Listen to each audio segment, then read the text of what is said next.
নীলফামারী ইপিজেডে আগামী রোববার চালু হচ্ছে অনির্দিষ্টকাল বন্ধ থাকা কারখানা।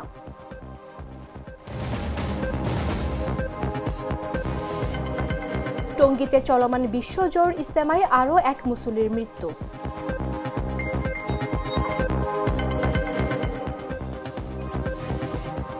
বাগেরহাট সদরের রাতের আধারে বিএনপি অফিসে অগ্নিসংযোগ।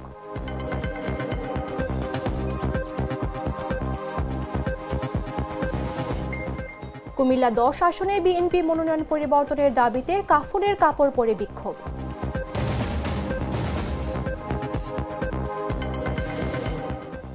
এবং ইতিহাস, স্থাপত্য আর নীরব সময়ের দর্শন, রূপগঞ্জের মুড়াপাড়া জমিদার বাড়িতে ভ্রমণ পিপাসুদের ভিড়।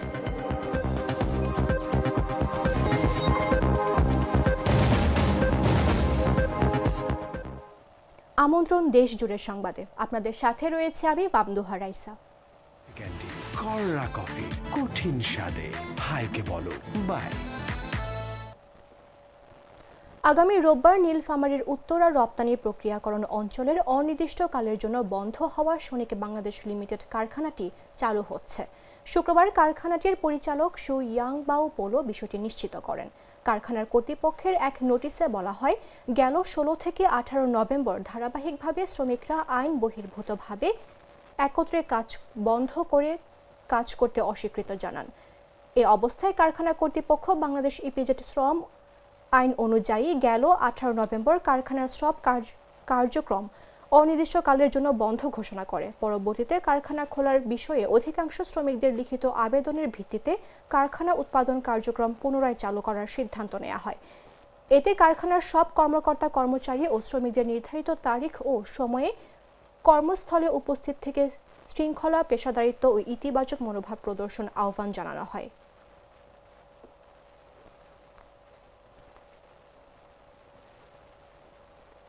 টঙ্গীর বিশ্ব ইজতেমা ময়দানে চলমান 5 দিনের জোর ইজতেমায় আরও এক মুসল্লির মৃত্যু হয়েছে। শুক্রবার জুমার নামাজ চলাকালে তার মৃত্যু হয়। বিষয়টি নিশ্চিত করেছেন তাবলিগ জামাত বাংলাদেশ শুরাই নিজামের মিডিয়া সমন্বয়ক হাবিবুল্লাহ রহমান। মৃত মুসল্লির নাম চান মিয়া। চাকরির সুবাদে তিনি নারায়ণগঞ্জের রঘুনাথপুর এলাকায় ভাড়া থাকতেন। জানা যায়, জুমার নামাজের সময় তিনি স্ট্রোক করেন।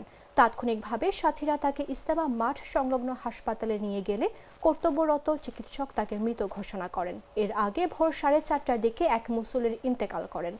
এ নিয়ে চলমান 5 দিনের জোর ইজতেমায় আগত 2 মুসল্লির মৃত্যু হলো।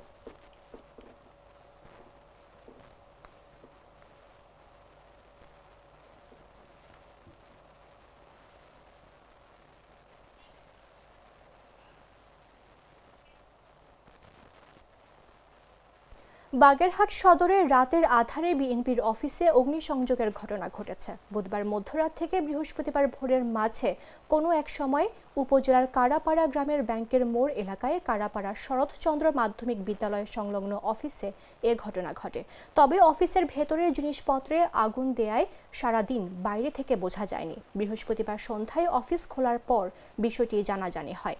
নেতাকর্মীদের ধারণা, বুধবার রাতে পেছন দিক থেকে পেট্রোল বা অন্য কোনো জ্বালানি ঢেলে আগুন লাগানো হয়েছে। রাতে কার্যালয়ে একটি মিটিং শেষে নেতাকর্মীরা বের হয়ে যান। পরে ভোরের দিকে দুর্বৃত্তরা সুযোগ বুঝে আগুন ধরিয়ে দেয় বলে সন্দেহ তাদের। অগ্নিকাণ্ডে 50টি চেয়ার, জিয়াউর রহমান ও তারেক রহমানের ছবি এবং অন্যান্য আসবাবপত্র সম্পূর্ণ পুড়ে গেছে। এ বিষয়ে ওয়ার্ড বিএনপির সাংগঠনিক সম্পাদক শেখ আলী বলেন, রাত 3টা থেকে 5টার মধ্যে টিনের বেড়ার ফাঁক দিয়ে পেট্রোল দিয়ে আগুন দেয়া হয়েছে বলে ধারণা করা হচ্ছে। কারাপাড়া ইউনিয়ন ছাত্র দলের সিনিয়র সহ সভাপতি শেখ তানভীর বলেন, অফিসে পেছন থেকে পরিকল্পিতভাবে আগুন দেয়া হয়েছে।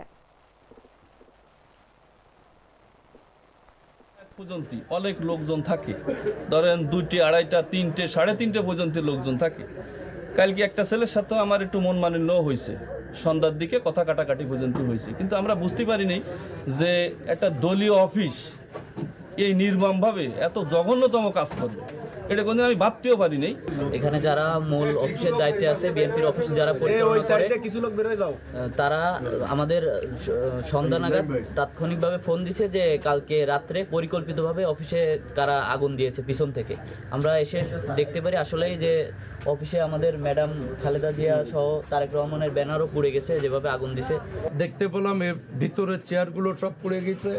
ওইখানে জিয়াউর রহমানের ওই যে ছবি সম্বলিত ব্যানার ওখানে আছে খালেদা জিয়ার, এগুলো পুড়ে গেছে, চেয়ারগুলো সব পুড়ে গেছে। তাতে আমার কাছে মনে হচ্ছে কোনো দুষ্কৃতকারীরা এটা করেছে, যেহেতু বিএনপির treat chocolate, treat moment, sweet moment.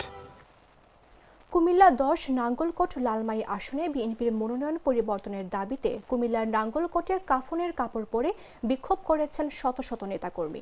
বৃহস্পতিবার সন্ধ্যায় মনোনয়ন বঞ্চিত বিএনপির জাতীয় নির্বাহী কমিটির সদস্য মোবাশ্বের আলম ভূঁইয়া অনুসারীদের নাঙ্গলকোট উপজেলা সদরে এই বিক্ষোভ করেন। দলীয় সূত্র জানায়, বিএনপির প্রাথমিক মনোনয়ন তালিকায় কুমিল্লা 10 আসনের সাবেক সংসদ সদস্য আব্দুল গফুর ভূঁইয়ার নাম ঘোষণা করা হয়। এরপর থেকে ওই আসনে মোবাশ্বের আলম ভূঁইয়ার অনুসারীরা 2 উপজেলায় লাগাতার বিক্ষোভ কর্মসূচি পালন করে আসছেন। এর ধারাবাহিকতায় বৃহস্পতিবার সন্ধ্যায় তারা কাফনের কাপড় পরে নাঙ্গলকোট উপজেলা সদরে বিক্ষোভ করেন। মিছিলটি উপজেলা সদরের প্রধান প্রধান সড়ক প্রদক্ষিণ শেষে বটতলায় এক সংক্ষিপ্ত সমাবেশের মধ্য দিয়ে শেষ হয়। আমলিকের দোষর তাকে আমরা মানি না। আমরা হাজার হাজার নেতা কর্মী এখানে উপস্থিত হয়েছি। আমাদের এই আসনের যোগ্য প্রার্থী, আমাদের প্রিয় নেতা জনাব আলহাজ মোবাশ্বের আলম ভূঁইয়াকে দানের শীষ প্রতীক দিতে হবে আমাদের প্রাণের দাবি। নাঙ্গলকোটের মানুষ এখান থেকে আজকের পর থেকে ঢাকার রাজপথে বিএনপি কেন্দ্রীয় কার্যালয়ের সামনে অবস্থান ধর্মঘট নিতে বাধ্য হবে।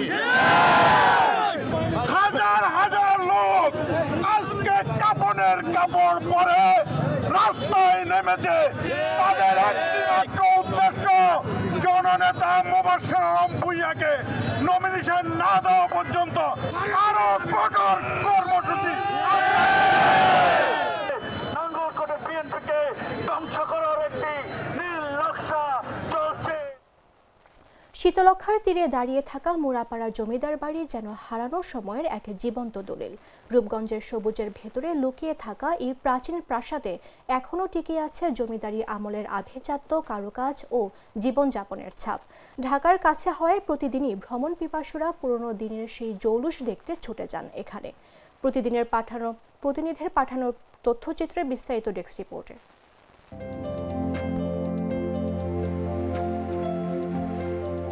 শীতলক্ষা নদীর তীর ঘেঁষে দাঁড়িয়ে আছে এক নীরব ইতিহাস, মুরাপাড়া জমিদার বাড়ি। রূপগঞ্জের সবুজ শ্যামল মুরাপাড়া গ্রামে অবস্থিত এই স্থাপনাটি শুধু জমিদারদের প্রাসাদই নয়, বরং অতীত জীবনের আভিজাত্য, শৌখিনতা ও সংস্কৃতির জ্যান্ত দলিল।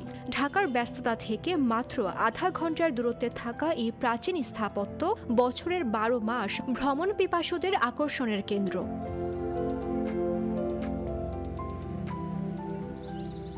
1889 সালে বাবু রামরতন ব্যানার্জির হাতে গড়া জমিদার বাড়িটি পরবর্তী সময়ে বংশধরদের সংস্কার সম্প্রসারণে আজ এক বিশাল প্রাসাদের রূপ নিয়েছে।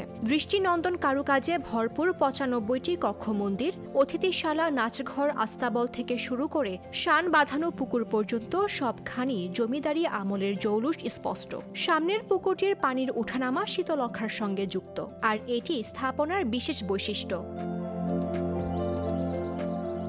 প্রবেশ ফটক পেরিয়ে ভেতরে ঢুকলেই চোখে পড়ে 2 মন্দির, বিশাল আম্রকানন আর ছায়া ঘেরা পথ। কখনো নারীদের জন্য আলাদা পুকুর, কখনো পুরুষ অতিথিদের গোসলের ঘাট। সবকিছুতেই ছিল শৃঙ্খলাবদ্ধ এবং রুচিশীল জীবনযাপনের ছাপ। 1947 সালে জমিদার পরিবার দেশ ছাড়লে ভবনটি একসময় পরিত্যক্ত হয়ে পড়ে। পরে এখানে সংশোধন কেন্দ্র, হাসপাতাল ও শিক্ষা কার্যক্রম চালু হয়। 1986 সালে প্রত্নতত্ত্ব অধিদপ্তর এটি সংরক্ষিত ঘোষণা করে। এখন এটি মুরাপাড়া সরকারি কলেজের অংশ, যেখানে প্রতিদিনই পর্যটকদের পদচারণা কাঠামোর সৌন্দর্যকে জীবন্ত রাখে। ভ্রমণের জন্য কোনো প্রবেশ ফি নেই। ভুলতা, রূপসী বা ডেমরা যে কোনো দিক থেকে বাস, সিএনজিতে সহজেই পৌঁছানো যায়। আশেপাশে খাবারের ব্যবস্থা থাকলেও থাকার ব্যবস্থা নেই, তাই দিনে গিয়ে দিনে ফেরাই উত্তম। ঢাকার পাশেই ছড়িয়ে আছে এক হারানো সময়ের সুদৃশ্য গল্প, মুরাপাড়া জমিদার বাড়ি, যেখানে প্রতিটি ইট যেন বলে ওঠে ইতিহাসের কথা। নিউজ ডেস্ক, জাগো নিউজ। সংবাদ শেষ করার পূর্বে শিরোনামগুলো জানিয়ে দিচ্ছে আরও একবার। নীলফামারী ইপিজেডে আগামী রোববার চালু হচ্ছে অনির্দিষ্টকাল বন্ধ থাকা কারখানা।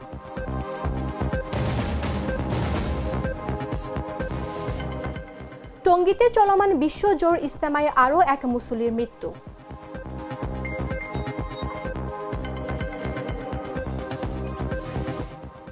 বাগেরহাট সদরের রাতের আধারে বিএনপি অফিসে অগ্নিসংযোগ।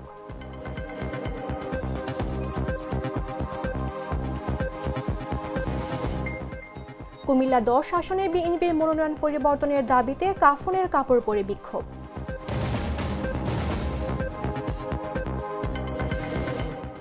এবং ইতিহাস, স্থাপত্য আর নীরব সময়ের দর্শন, রূপগঞ্জের মুরাপাড়া জমিদার বাড়িতে ভ্রমণ পিপাসুদের ভিড়।